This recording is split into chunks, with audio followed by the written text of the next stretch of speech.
आपण पाहत आहात सत्यदर्शन न्यूज। सोलापुरात अजित पवारांच्या शासकीय बैठकीकडे भाजप आमदारांची गैरहजेरी। राज्याचे उपमुख्यमंत्री तथा अर्थ व नियोजन मंत्री अजित पवार हे महायुतीच्या सत्तेत सहभागी झाल्यानंतर प्रथम सोलापूर दौऱ्यावर आले आहेत। त्यांचे रेनगर येथील हेलिपॅडवर आगमन झाले। त्यानंतर ते सोलापूरचे ग्रामदैवत श्री सिद्धेश्वर मंदिरात जाऊन दर्शन घेतले आणि ठरलेल्या वेळेनुसार 10:30 वाजता नियोजन भवन या ठिकाणी ते बैठकीला हजर झाले।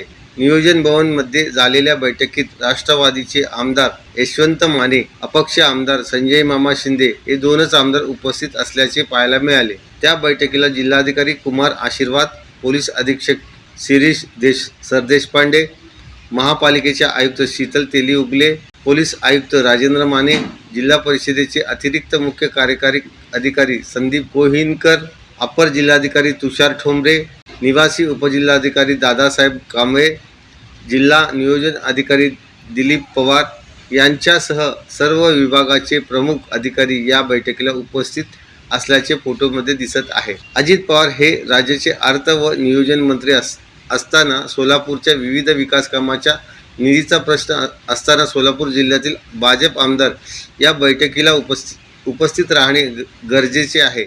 परंतु पवारांच्या या महत्त्वाच्या बैठकीला सोलापुरातील भाजपचा एकही आमदार उपस्थित नव्हता। हे सोलापूरचे दुर्दैव म्हणावं लागेल। सत्यदर्शन न्यूजला लाईक करा, शेअर करा, सबस्क्राईब करा।